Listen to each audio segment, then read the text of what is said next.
This week's show is brought to you by the Dance Studio of Tupelo, and Sprint Print, and Scarlett's Donuts. This week, we are taking a look at some student entrepreneurs and how they manage their business and schoolwork. We will also get an update on sports and what the spring semester has in store.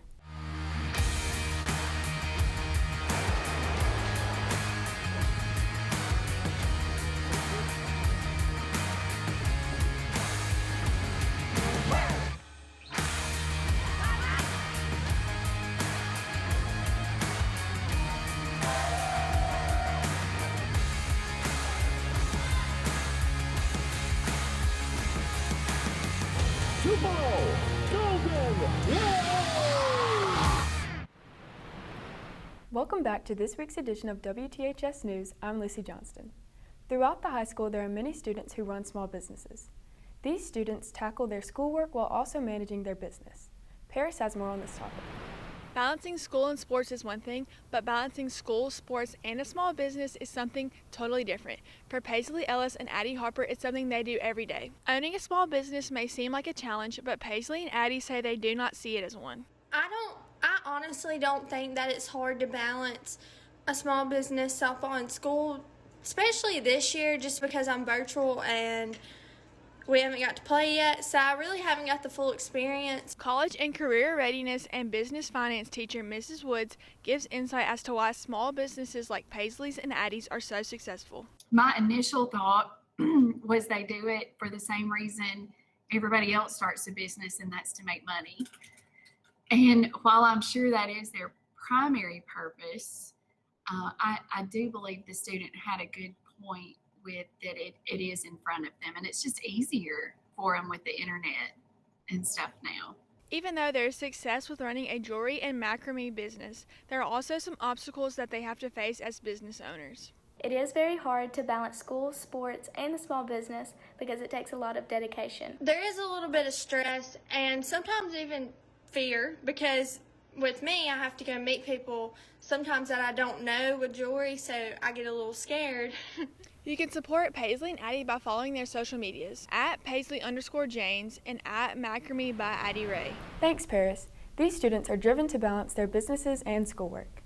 Speaking of being driven, students playing sports have been putting in the hard work. This week, Riley's going to give us the latest news on all the sports.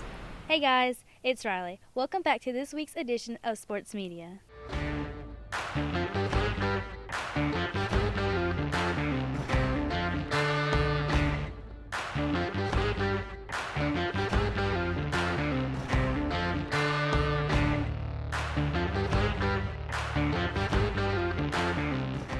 Last week, our baseball team played a home game against Kossuth. Tupelo came out with a winning score of 10-0 with Hunter Elliott hitting a home run. The baseball team didn't strike out, but the bowling team showed us how. Eli has more on the girls' team.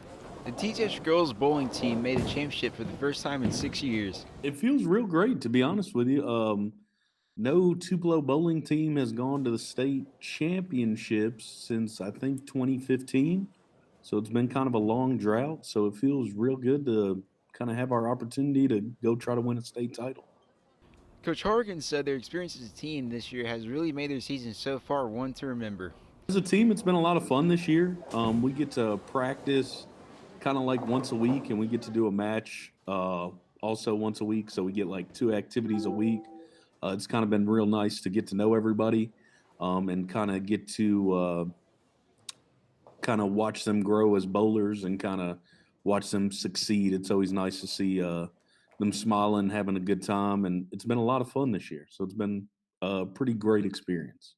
Genevieve Boker is one of the bowling team's top scorers for the season. She said she had an amazing season with her teammates. My favorite experience this year with my teammates was regionals. We all had a great day and we were all really connected. Coach Horgan also said they also have long-term, short-term goals that help motivate them. But long-term, it's to try to kind of get more people to join the bowling team and kind of have a little more success. Try to get the boys and the girls both to the state championships and try to get them both to win a state championship. That would be kind of the ultimate goal. Genevieve Boker said she is also proud of their achievements together as a team. Our achievements as a team, I'm really proud of because we all got really close, and we all grew as much as we could and did a great job this year. Eli Stewart, WTHS News. Not only is the bowling team wrapping up their season, but the cheerleaders are hanging up their uniforms as well. During this COVID crisis, many students can relate to being quarantined and struggling to keep a positive attitude through all of this. Cheer placed second at both regionals and state and weren't able to attend nationals because of COVID. But working hard and being positive till the end is especially what the cheerleaders say they know best. I know that we all have rough practices and rough tumbling days, but it's all gonna be okay. It's not the end of the world, and it'll just make you stronger and better for the days to come, and just keep a positive attitude through everything. Miss Wallace has coached for 3 years at Tupelo High School. She teaches the team that every day is not going to be a good day, but you have to keep your head up. I mean, not every day is going to be great and bright and beautiful, and some days are going to be hard and ugly, and that day cannot define how you act the next day or the day after that you kind of just have to keep pushing when things get hard. Not only does she teach the cheerleaders that every day is not going to be perfect, but works them hard every day just the way she was taught. When I was cheering in high school, I loved how hard my coach pushed me and how she made me want to be better and want to do better, and I wanted to be able to do that to this generation. I wanted to help them see how much better they could be, whether it was in athletics or just in life. This year, the cheer team has definitely taught us how to shine through the rough days. Both the boys and girls basketball teams finished up their seasons with tough losses in the third round of playoffs. This year, COVID has impacted everyone, but didn't stop the basketball teams from making it really far and doing extremely well. Yesterday, archery had a virtual match against Pontotoc and also celebrated senior night. We also have several seniors signing up to move on to the next level. Chris Eskison signed with Blue Mountain to run with cross country. Mike Rule and Tyler Goad both signed with Delta State for soccer. Ross Reed signed with ICC to swing his way to success for the future for golf, and our very own Alyssa Hall signed with Western New England University to play volleyball. Today, baseball plays at Saltillo at 5 and 7. Tennis plays against DeSoto Central at 4. And there's a track meet here at Tupelo High School at 2:30. Tomorrow, the THS powerlifting team heads to the North Half meet at Lewisburg. This is Riley with this week's sports media. Make sure to check in for your game results and updates after spring break. Thanks, Riley. Stay tuned to see more on sports when we come back. This month, we are recognizing the Career Technical Education Center. So much goes on behind the scenes that many of us do not realize. This week, we are checking out the automotive class, and Aaliyah has more.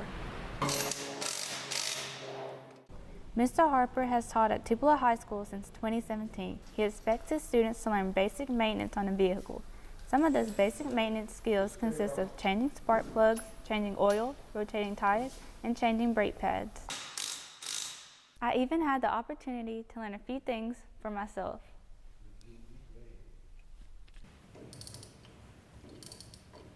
Not only are the students learning about cars, but they are also learning about life skills. I know a lot of these students don't want to work on cars for a living, but some of them do. But the main thing I try to get across to them, be a good person when they're working, be good to be around when they're working with people, to be able to work with others, to be able to stay busy instead of just hanging around. I try to teach them life skills instead of just working on cars also. In this class, students have to learn to expect the unexpected. And in this class, I didn't know that much about car parts or how to fix engines or work on transmissions or the brakes and all the brake lines and all that. Now I done learned a little bit, but I still want to learn more. One of the most important things is for them to think on their own. If they can use their brain, they can achieve a whole lot of things. I need them to be able to figure things out without me having to tell them, without them be able to read instructions and stuff. Sometimes they need to think on their own and think on their feet and think in a hurry and think on the run. So that's what I try to teach them to do. Mr. Harper's goal is to create well-rounded students who are prepared for their futures. Mr. Harper has taught us more than just automotive. He's taught us life lessons and good work attitude and how to prepare. So it's more than just automotive. Aaliyah Cooper, WTHS News. Thanks, Aaliyah. We would also like to recognize Kola Kamal for receiving the Horatio Alger National Scholarship. She was one of 106 recipients of the $25,000 scholarship. Cola's hard work and perseverance paid off, and she was acknowledged by this scholarship. That's all we have for this week. Make sure to follow us on Twitter and Instagram and subscribe to our YouTube channel. Thanks so much for watching this week's edition of WTHS News.